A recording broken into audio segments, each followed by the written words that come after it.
The duty of the government is to serve the people and to work for the benefit of all its citizens.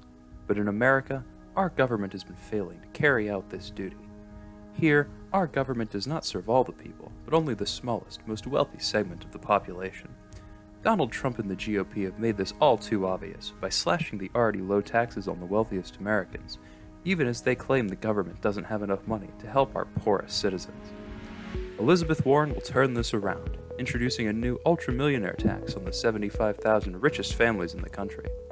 This tax will help cover important new programs that help those who really need it, including funding childcare for all Americans and alleviating the student debt crisis that is gripping our nation.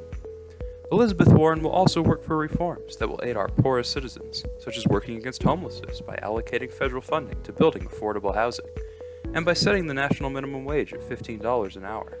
The rich and their Republican allies have been fighting against a $15 minimum wage for years, claiming companies will need to raise their prices, but this just simply isn't true.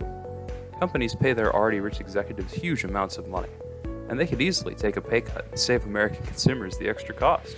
The only thing stopping them is their own greed. The pinnacle of Elizabeth Warren's plan to help everyday Americans is the return of the Glass-Steagall Act to law. The Glass-Steagall Act was introduced in 1933 to help protect depositors by stopping banks from becoming too big to fail, and its repeal was one of the causes of the Great Recession. Bringing back Glass-Steagall will be a step towards preventing similar crises in the future and protecting your hard-earned money that you trust your bank to keep a hold of. No matter what issues are most important to you, don't worry. Elizabeth Warren has a plan for that.